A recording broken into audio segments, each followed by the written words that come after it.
Alright, good evening. I just made an 8-minute video and for some reason the camera just stopped. And I can't find it on my camera, on my phone. So I don't know what's going on here exactly, but now it's a little bit later, it's dark already. So I prefer to do, the street cam videos, the dashboard cam videos at night rather than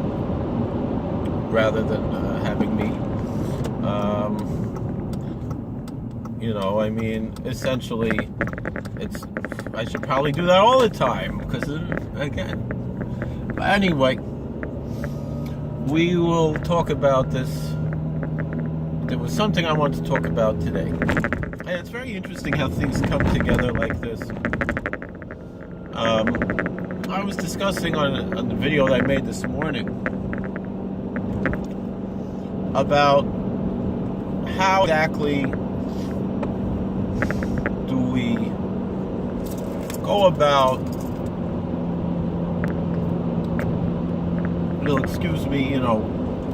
changing the rhetoric around. And I'm guilty of this, and maybe it's probably a good thing this other video was removed, just disappeared from my phone, because I was kind of humble bragging. I don't like that term,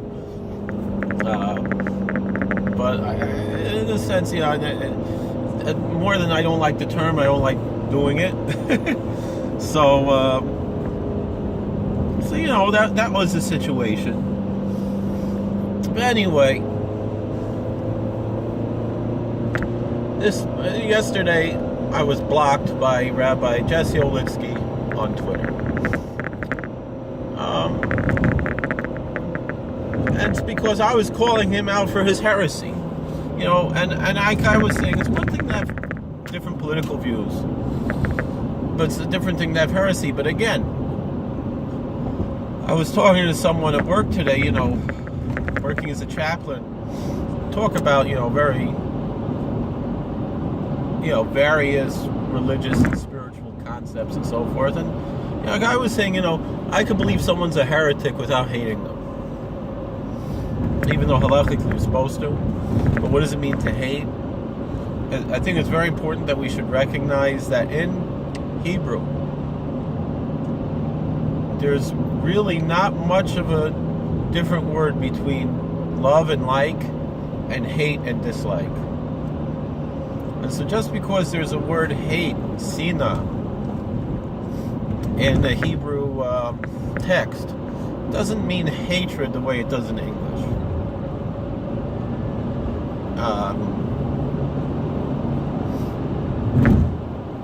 But then again,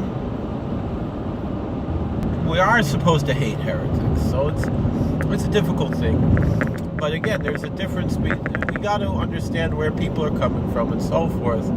So I don't particularly hate heretics as much as I would like to see them not. It's basically not in my name. Don't call yourself a rabbi. Don't call yourself even Jewish, really. I have a lot of respect, even though I harshly disagree with some of these groups that are these atheist groups and things.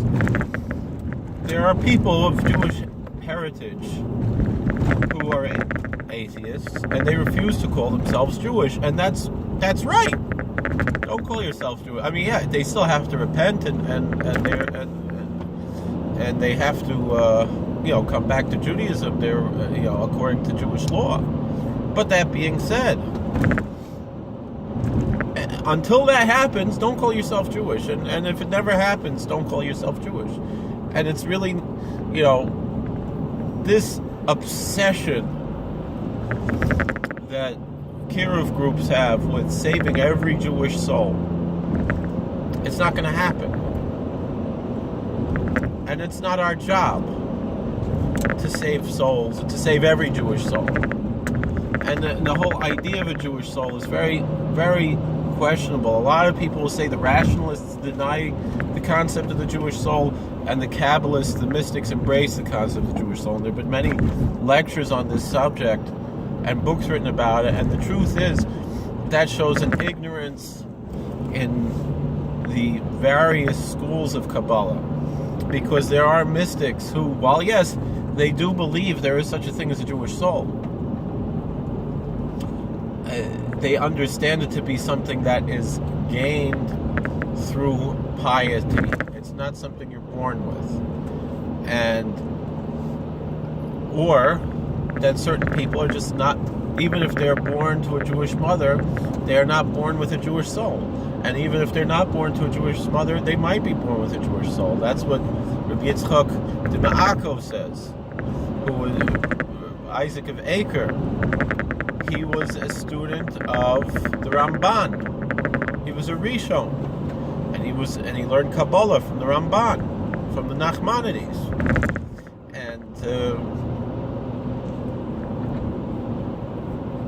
and he still,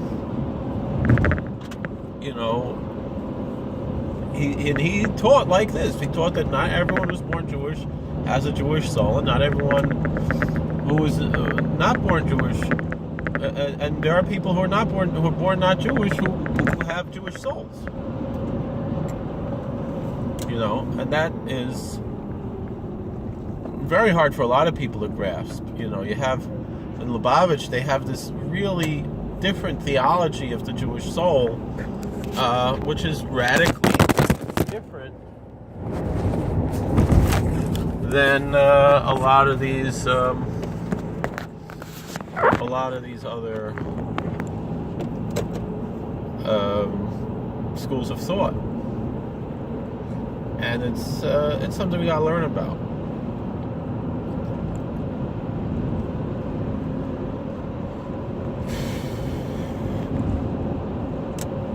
Now, that being said, we don't have bailas over every Jew. We're not their owners. I'm not my brother's keeper.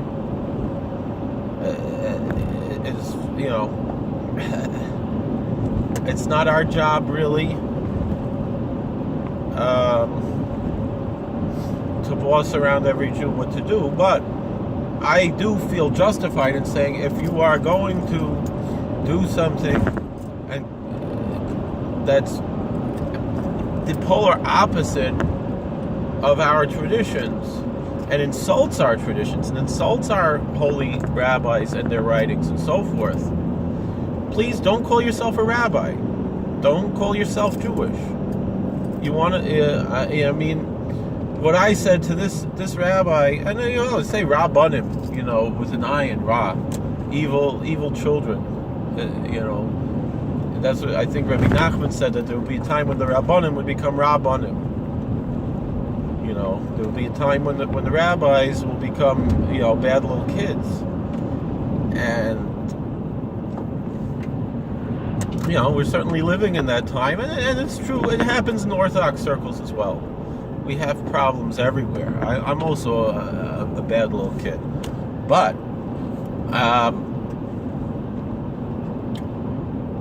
that being said, there is a certain point where we say no. There is certain things that we're like, there is a line that you can't cross, and there is a certain point where it becomes another religion, and fine, Shalom Al Yisrael, go call yourself another religion, and and I was like, I said to Rabbi Olitsky, I was like, you belong with the Lutherans with the Sola Scriptura,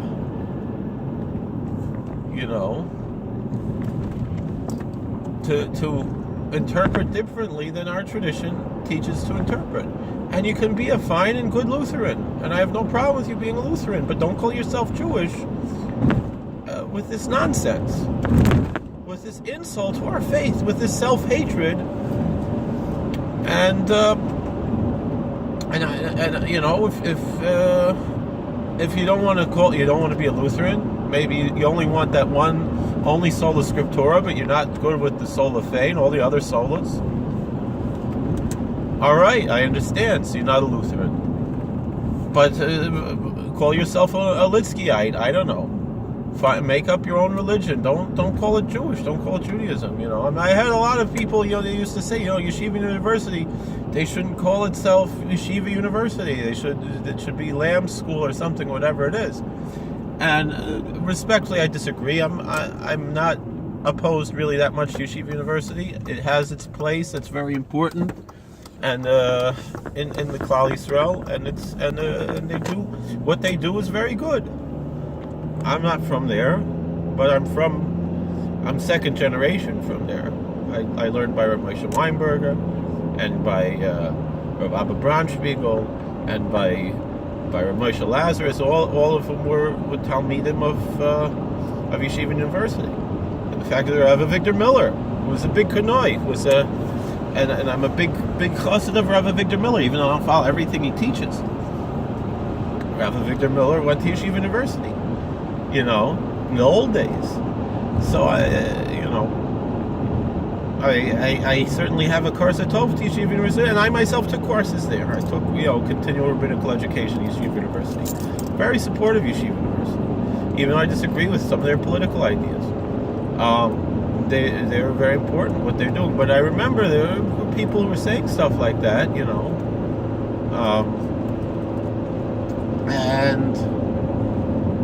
all that being said, there's a certain irony that here I'm, and it's really kind of what I always wanted to do. That here I'm a rabbi for Gentiles more than I'm a rabbi for Jews, and that's okay. Like Rabbi Lapin says, everybody needs a rabbi, right? And he's a rabbi for Gentiles, So,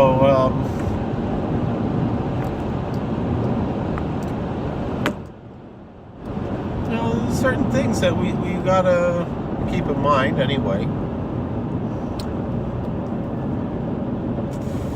But these ideas of Kiruv, I'm kind of disillusioned with Kiruv, and I never really saw success in working in Kiruv. I think Kiruv is kind of passé. I mean, to bend over backwards to try to get someone to put on tefillin or to come to minyan or whatever it is, when they have absolutely no interest in it.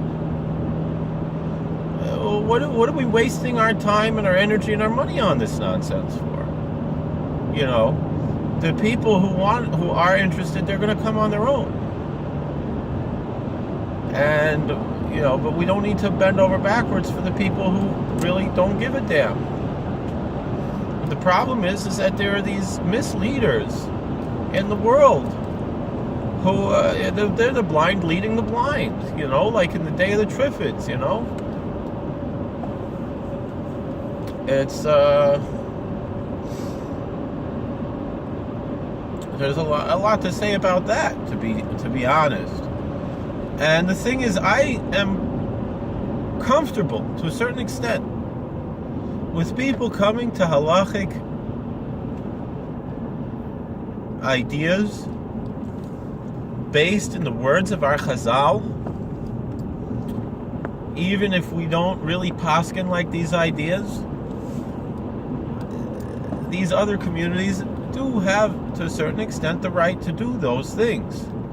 I am not, I'm not so upset with the conservative movement, for example, when they will find some halachic consideration to say that this is acceptable, even if it's something that's not acceptable in our circles.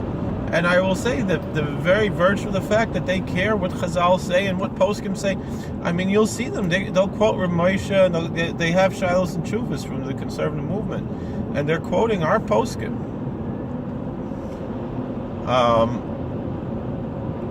And to hate, that's okay for them. They're not. And the fact is, and when they're going back to Divrei Chazal and things that we don't paskin like, there is what to say that they are not heretics for saying, all right, I'm accepting this idea of counting a woman in a minyan because I take this from Rabbeinu Tam and this from the Baal Maor, and it's a big chiddush, but it's not the end of the world. That's not heresy. It's a little out of the ordinary. It's a little bit chutz l'machana. It's not the way we do things, but it's not heresy. It's problematic, perhaps, and I can understand for the sake of kiruv, quote unquote, you want to do something like that, even though I've just been putting down the idea of kiruv. But I can understand there is a certain extent where you can say, the Gemara in Megillah says that women can lane. We just don't do it because of coveted tzibur. But what about all these other things that we're not supposed to do because of coveted tzibur, and we do them anyway? We'll let someone who doesn't have a beard daven on Rosh Hashanah Yom Kippur. Maybe even someone who's not married in some yeshivas. I saw that in my yeshiva, and I was very upset about it. So then, and the question is, where do you draw the line? If that's okay, Shulchan Aruch says you don't do this, it's coveted tzibur, and then, and then you pick and choose here and there, and tells they only light one menorah for all the bachrim, and even it's not tells, another yeshiva wants to do that, and it's, each place they have their minhag, and this is how they do it, and this is what they do, and Shalom Al Yisrael.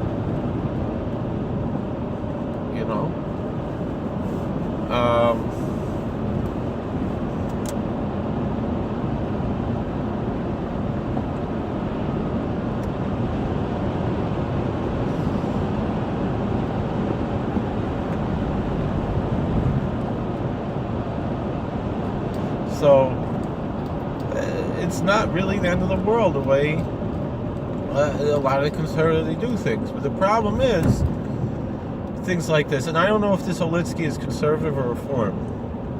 And again, I can dialogue with reform, even if I absolutely believe that they're heretics. I can even be friends with reform. I've called a reform rabbi for advice in certain things. I'll admit. A rabbi passed away a few years ago, and I remember I called him, for advice, and he called me for advice on things, and we would talk about, different things like this, because I was working in a shul that was not exactly orthoprax, and they were talking about lighting Hanukkah candles on Shabbos, and I asked him, I was like, am I being an extremist to say I'm not comfortable with this and I don't approve of it? And he said even though he does it in his temple, he allows it to happen, he feels that I am totally justified in saying no, you can't light Hanukkah candles on Shabbos, and when I spoke to some of my rebbeim about this issue, people from my chutzer, and they were very proud of me that that's what I stood up for. And they told me, with other things, there are gray areas with the mechitza. It doesn't say anything in Shulchan Aruch about a mechitza. There are gray areas about even counting women for minyan, or what do you call it? What's the other thing? Giving women aliyahs and things like that. That's okay. It depends on the crowd you're working with, and the fact that the people are driving to shul, that happens in our Orthodox shuls,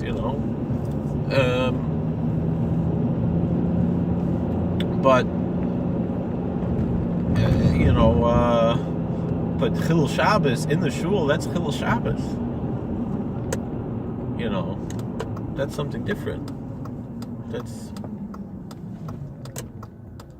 That's actually, that's actually no good. That's something we actually have to stand up for. You can't have Chilul Shabbos in the shul, especially not Chanukah Lech. That's an anathema, and it's sacrilege.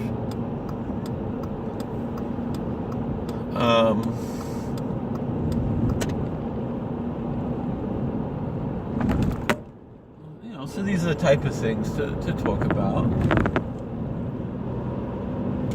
So here, again, I don't know who this Olitsky guy is. I know he's very famous. I know he's like one of the forward's top million rabbis, whatever, that's, 40 under 40 or whatever. I don't know, whatever it is, But he said, we were discussing this question of what's going on at the border. And he says, the Torah tells us you should love the stranger because we were strangers in the land of Egypt. It says that twice in Deuteronomy. And he said, and it's oraita. He has to show that he knows an Aramaic word. Look what a Talmud Chacham is. That he says this is something we learned from oraita. Look at you. You know an Aramaic word. What a big Talmud Chacham you are. Right? It's like the Jews for Jesus. They say some kind of silly word, bupkis or something. That Yeshu was born in the kleine shtetl of Beis Lechem. They wrote that in one of there was a Bible translation that they made, they called the Orthodox Jewish Bible, and it said, look at these guys with their bekishes and streimels sitting in the shul, shuckling, and, from what I don't know, somewhere one of the epistles of Paul, something like that's how they translate, and then they touched up also, that the Rebbe was born in the little shtetl of Beis Lechem, and like, what kind of nonsense, and it's a total anachronism and so forth and whatever. And this guy is doing the same thing. Look at me. I know an Aramaic word, oraita, together with oraita, potatoes, And he said, from oraita we see,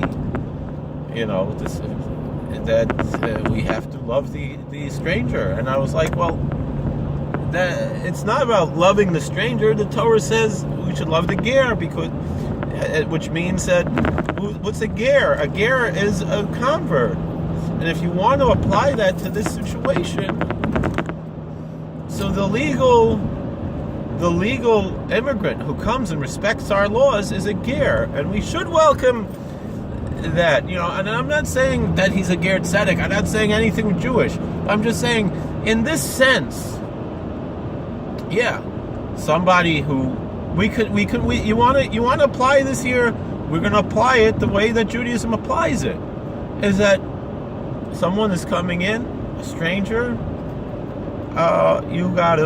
they have to assimilate into your culture, into your religion even, and of course you love them, and you're not supposed to be racist against them just because they were born from a different race. The Torah absolutely prohibits racism, 100%. So then he said,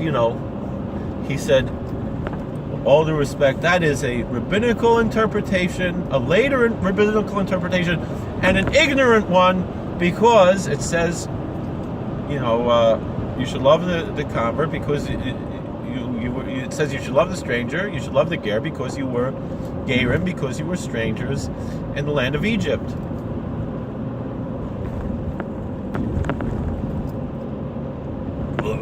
Is that what we were in Egypt?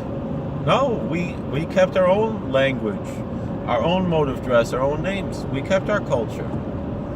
Interesting thing, though, was that we see Moses was called Ish Mitzri. He was called an Egyptian man. And the truth is, throughout Scripture, we have people who are apparently born Jewish who are called Edomites and Hittites because they lived among the Edomites and the Hittites. They lived in their land, and so you have Doeg Hadomi and Uriah Hitti and so forth. Uriah the Hittite and Doeg the Edomite. And our sages say that these were people who were born Jewish, who were living in lands of the Edomites or the Hittites, and that's why they were called Edomites and Hittites. And so we're Americans, and I'm proud to say I'm an American.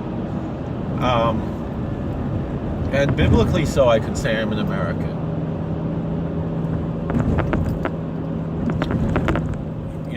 But like I said, Moses was called Ish Mitzri. And at least to apply it to this situation, the Hebrews in Egypt, they never threw rocks at the Egyptian soldiers. They never, they weren't insulting and flaunting the laws of the Egyptians until the very last moment when they slaughtered the Paschal lamb. That was only by virtue of a miracle, and it was a special case. But all the years in Egypt, they were respectful, and they didn't come in an air of arrogance and disrespect. And the fact of the matter is, going back to what I said to Rabbi Olitsky, was that let's look at the Targum Unclus Hager. Unclus was and I said to him, I was like, you're racist against Unclus, calling him ignorant, because you think you're better than him because you're born Jewish. And Unclus, who is a ger, who you have to love, he said, Rechimu es a giara, love the convert. Begin I don't remember exactly what it says. The hava diarin ba'arad Mitzrayim, because you were sojourners, you were in the land of Egypt, and so therefore it's not. Why does this guy have to have his brights on? Come on. It's not about the classical translation that says already, even though they're the same two words in Hebrew, they're different words in Aramaic. And the interesting thing, what I was taught, my Rebbeim taught me, is that the Targum Unclus was actually given at Har Sinai. Unclus didn't write it. The Aramaic translation. It gets back to something else that we were talking about, the different translations of Scripture and so forth. Something that we brought up today, but back to something that came up today. We have to learn how to engage in proper apologetics, and the way to do that is by making by being devil's advocates. I know many of our Gedolei Yisrael were opposed to that. I mean, Rav Shach, Zeichet Tzadik V'Kodesh L'Vracha, Zechus Yigaleinu Al Kol Yisrael Amen. I have no problems with Rav Shach, and Rav Shach was very upset that there was a girls' seminary that was teaching the girls how to refute the documentary hypothesis of biblical criticism. And his argument was, why do you even have to introduce them to this? How do you know that your own apologetics are going to be stronger than this theory to these girls? And maybe you're going to turn even among a group of 30 girls, maybe one of them is going to become a heretic because you brought this up, and she would not have known about it if you never told her about it. And I hear what he's saying, but the fact of the matter is, we do live in a world where there are certain things that we have to answer. Maybe, the documentary hypothesis is not something that Orthodox Jews really hear too often. The fact of the matter is, they might hear it somewhere else, might as well hear it from you. And it's kind of like, do you want your kids to learn about this stuff on the street, or do you want to hear it from their parents? That type of thing, And so, I can respectfully disagree with Rav Shach there, and say,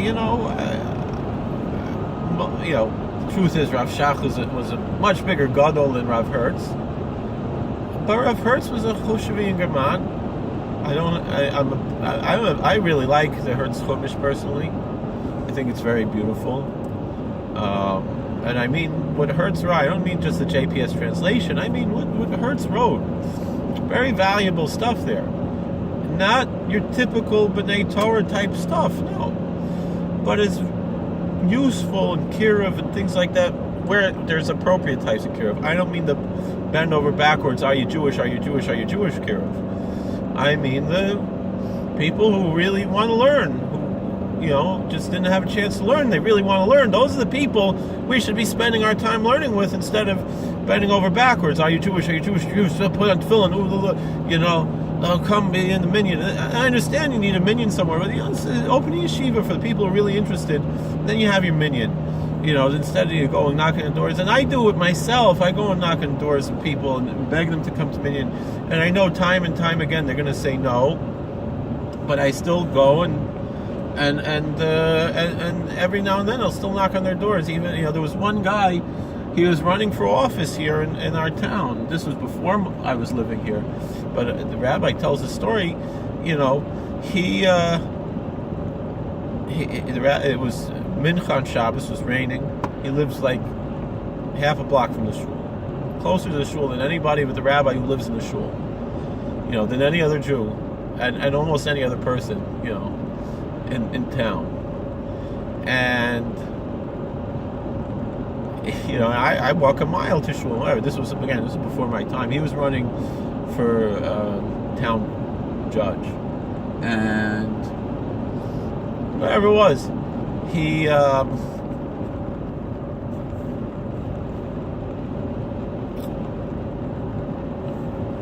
what do you call it?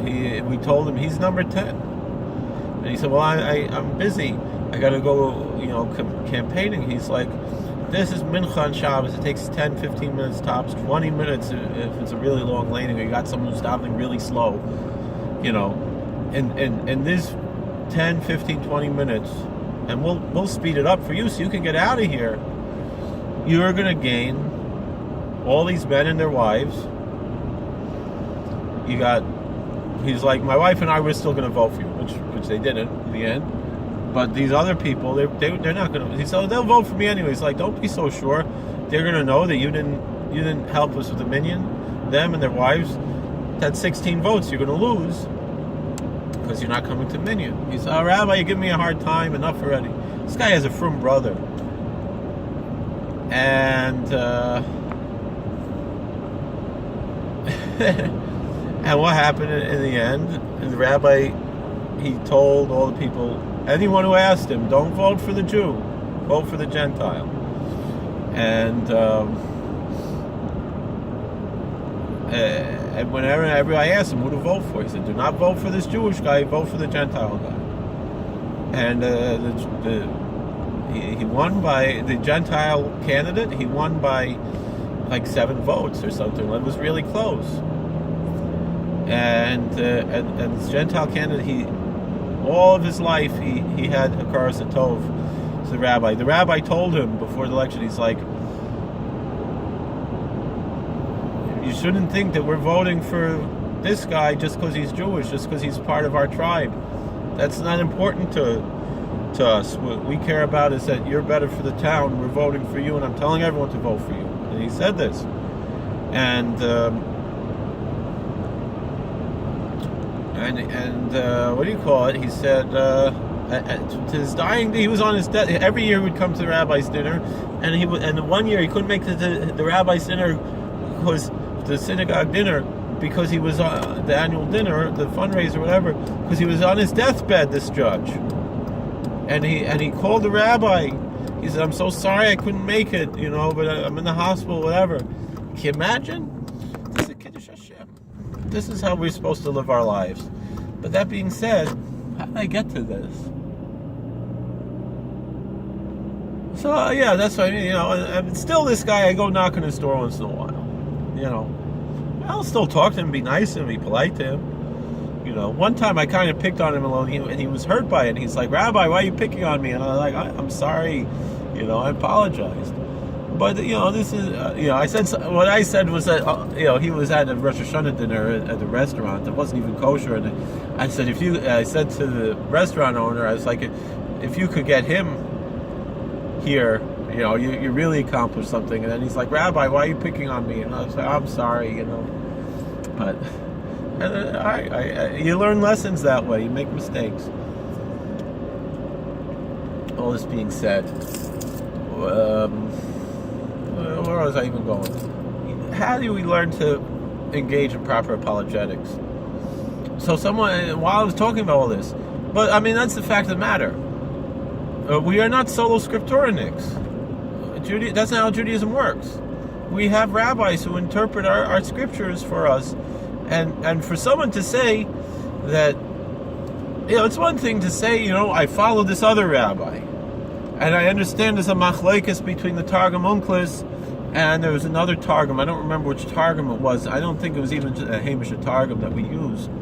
And I follow this Targum. But I respectfully disagree with Unclis. But to say that is when this is how everyone in the whole Klal Yisrael interprets this verse in Deuteronomy like this, there's really no machlokes on it. But maybe you could find Episetas Yochid who learns it differently. Okay, but he's smarter than all these people, and he's going to say that our Chazal were ignorant. That's heresy. I'm sorry. Not in my name. Don't call yourself a rabbi. You could go be a good pastor, and leave us alone. And really, he's worse than the missionaries. Because at least the missionaries, they admit that they believe in something different, and they try to say this is also Jewish. And the thing is, we wouldn't have the missionaries if it wasn't for people like this, who pervert our traditions. But the missionaries, they mean, well, I don't know what this guy is doing. He's trying to not only destroy Judaism, he's trying to destroy America. And we don't need these type of garbage here. I saw President Trump was saying that he's being attacked by McCarthyism. McCarthy was right. Look at these commies that are around here in the world. The Democrat Party today, people like Bernie Sanders, people like Alexandria Ocasio-Cortez, these types of people prove that Joe McCarthy was right. Even if he had personal issues and whatever, or he was an alcoholic, that doesn't mean that he was wrong.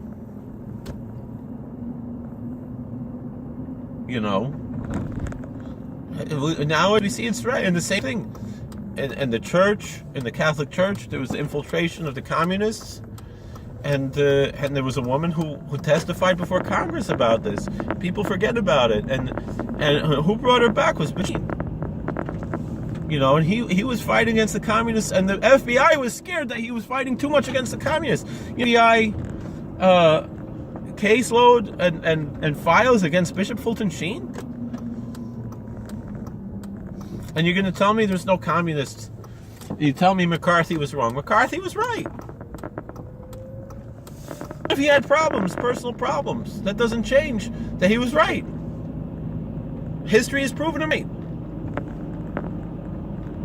And yeah, maybe he went overboard with blacklisting certain people. I'm not saying he was perfect, but he could still be imperfectly right. Maybe he was overzealous, but there certainly was something going on that we should have dealt with, and we didn't deal with, and now we're paying for it. And thank God we have Donald Trump fighting against this nonsense. And we're going back to where we came from a little bit, and the commies won't let it happen. They're fighting us left and right. And so just like Fulton Sheen was fighting the commies in the Catholic Church, we in our Jewish synagogues,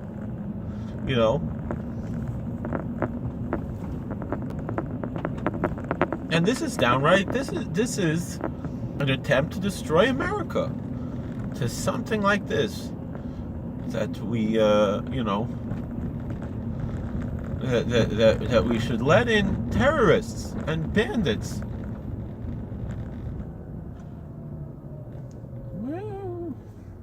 Where is everybody?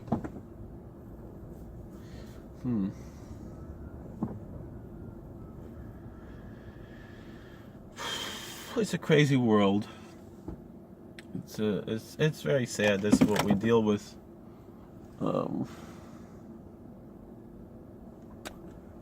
So anyway,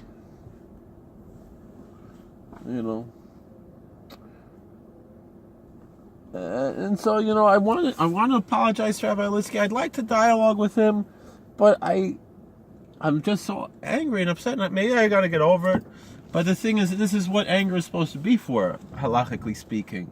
There is a time and a place for anger, and even for hatred and so forth. This is what the Bible tells us. To everything, there's a time and a season and a purpose under the heavens. And there's a time for love and a time for hate. And, a time for a time for war and a time for peace. And these types of stuff going on,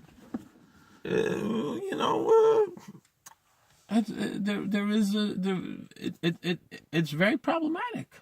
This person is calling himself a rabbi, and he has a big synagogue, and he's very influential. And again, I can forgive. You want to go ahead, gesund to hate. You're gonna look the other way when people are driving to shul. But then you have the rabbis driving to shul on Shabbos. What kind of rabbi is this? What kind of leader is this? All right,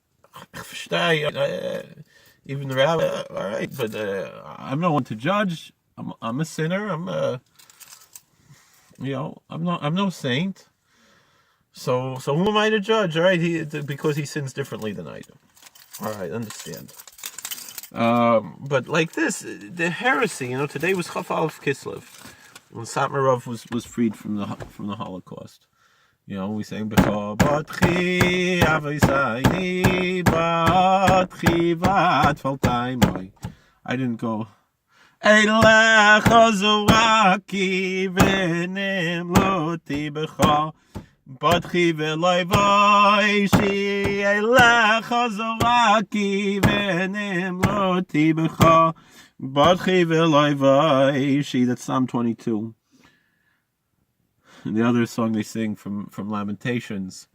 Eichaste Hashem ki lo samni ki lo chuli rachamov. Eichaste Hashem ki lo samni ki lo chuli rachamov. So anyway, what did I want to say about Satmar Rav? Satmar Rav said like this. Again, like I always quote, Satmar Rav said, all the tzaddikim, all the rabbis think everyone else is wrong and only I'm right. And Satmar Rav said, I agree everyone else is wrong, but I'm also wrong. That's one thing. But another thing that's very important, and all the tzaddikim write similar things. Medaftach verstanden. Nobody's perfect. We all sin.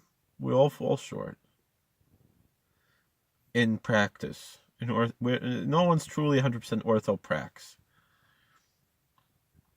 And as long as you try your best, and you keep trying, you keep doing tshuva, Hashem understands. But when it comes to thought, when it comes to doctrine, we need an orthodoxy. That's in a way more important than the orthopraxy. And I know a lot of people disagree, but orthodoxy is in a sense more important than orthopraxy. A lot of people don't have either one. But we gotta know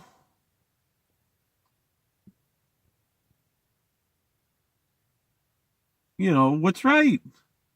What does it hurt you to believe what's right? And the thing is if you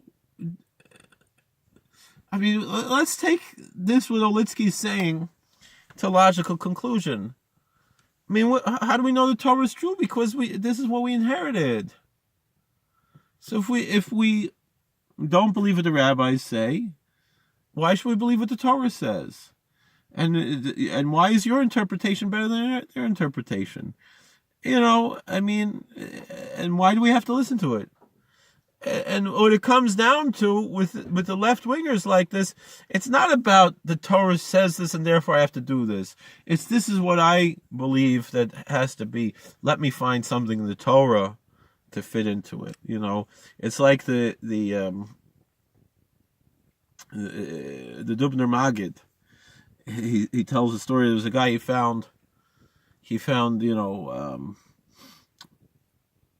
he was walking in the woods. He saw all these arrows, perfect bull, and then he finds the archer, and he's like, you must be the best archer in the world. Look, you get bullseye every time. He said, it's not that hard. You just shoot the arrow into the bullseye around it, you know?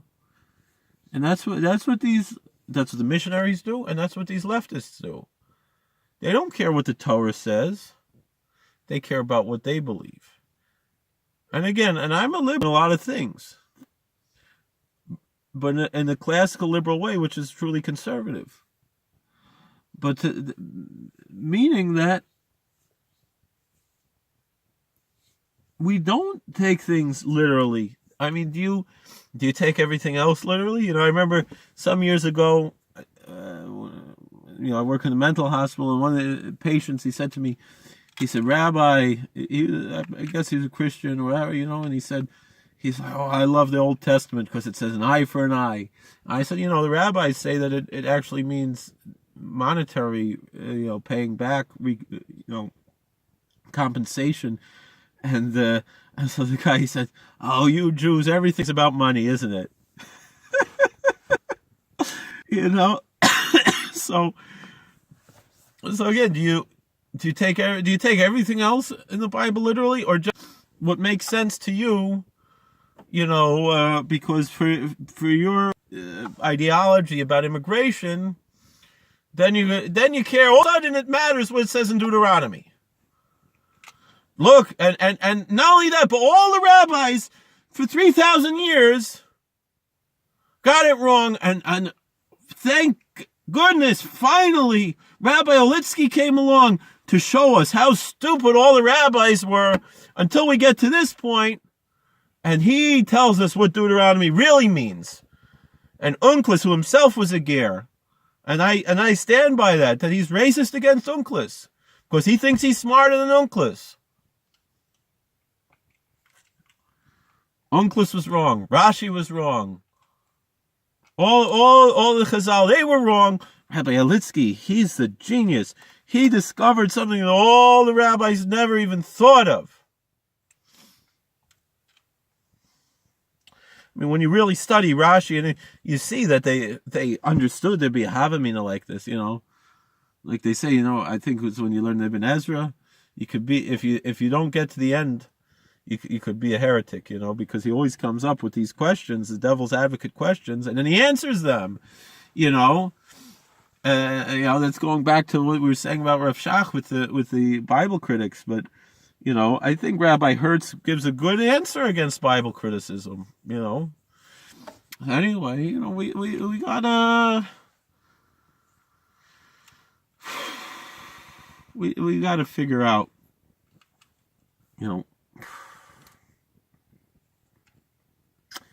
how to really, do things the right way, and how to dialogue and how to open up. Because I'm sorry, here I'm talking one-sided. I respect very much Rabbi Meza, my old friend, who he gets people who he disagrees with total opposite.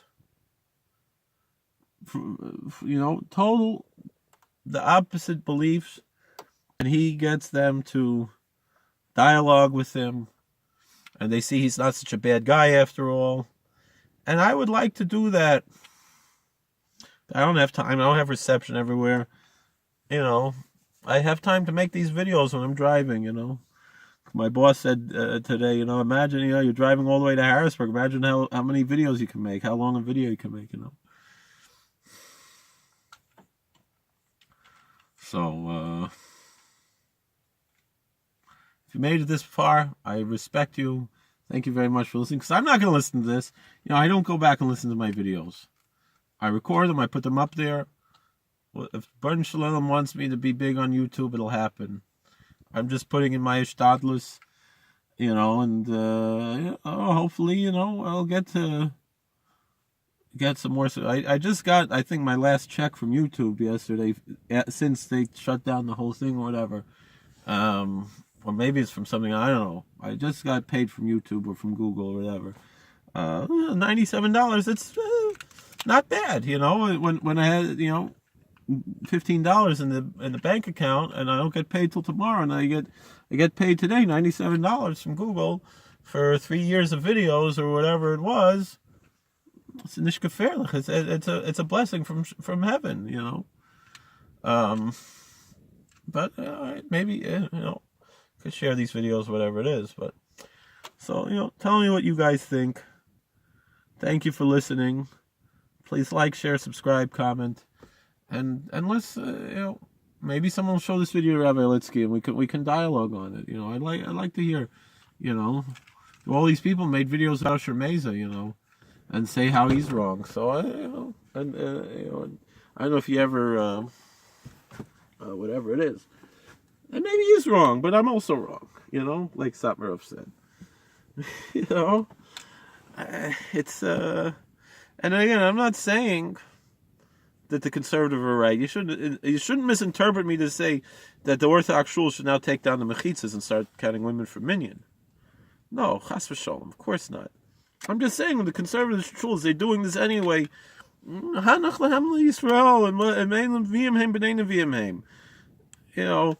There is a certain point. That's what I'm saying. Even Moshe Weinberger is a shtickler kanoi about these things. I remember, he said when he was a kid, he was very kanoish against the Reform and conservative, and he told his father how upset he was seeing people driving to temple on Yom Kippur or something, and then his father said, no. At least they're in what they think is a shul on Yom Kippur, 100%.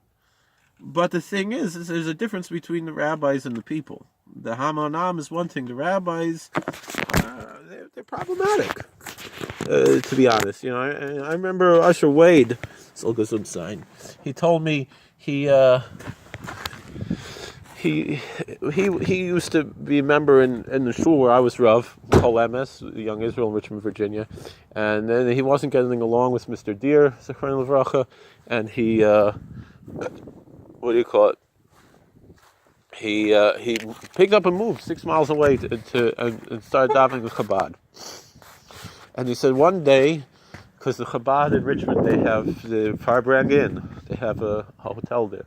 So he said one day, the old Bianca Kranz, the Zechron Levracha, he had the hotel there, he had the minyan, and the 10th for minyan was a conservative rabbi or something, and Usher Wade said, all right, I'm not davening with them.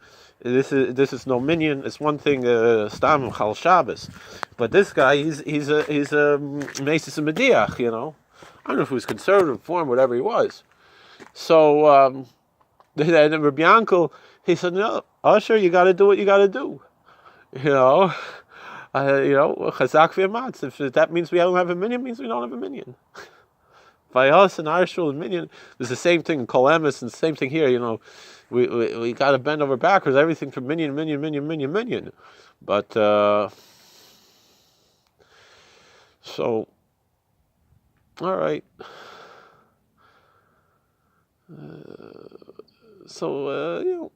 We could talk later. Let's like, share, and subscribe, comment. Let's. I was very disappointed today. I got turned down. I was very interested. They were looking for a rabbi in Allentown, Pennsylvania. I was very interested in that, and they turned me down. They wouldn't even give me an interview. Meanwhile, I offered an interview. And Allentown, I'm working in Pennsylvania. It's going to make me better. It's going to be better for me, And then in Wisconsin, they want to interview me, and I'm not going to Wisconsin. I don't even know why. Last night I was supposed to have the interview, and then I got stuck at work, which I was very happy. And I called him. I said, I can't make it for the phone interview. And I said, maybe we could do it next week. I was like, really? Can't we just forget about it? And they're still interested in talking to me, and I guess that was a shul. It was an Orthodox shul with no mechitza, or with mixed seating and separate seating, something like that. So they're probably desperate. They can't get anybody. Allentown, they could get anybody they want. And they don't want a guy with a strymel. That's what it is. Here I am again. I'm a rabbi for Gentiles with the strymel, and which is fine. It's really where I belong. I'm right where I belong. And I'm thankful to God because, like I said, I am right where I belong. All right, it's after Rabbeinu Tam Shoin. I could daven Mariv. God bless you. Please like, share, subscribe, comment, and please share this video. Please definitely subscribe. I have so many people who watch these videos. It seems like 80% of people watch my videos are not subscribed. So I don't know how to fix it. Just tell me, give me some advice. I don't know. All right, maybe my wife said maybe I should do a giveaway, something. So yeah, if I get to 1 million subscribers, all the subscribers will be put into a drawing to get one of my ebooks. I'll email it right to you for free once I get 1 million subscribers. Right? All right. Well, thank you for watching. God bless. Please like, share, and subscribe. I said that already 1 million times. All right. Take care.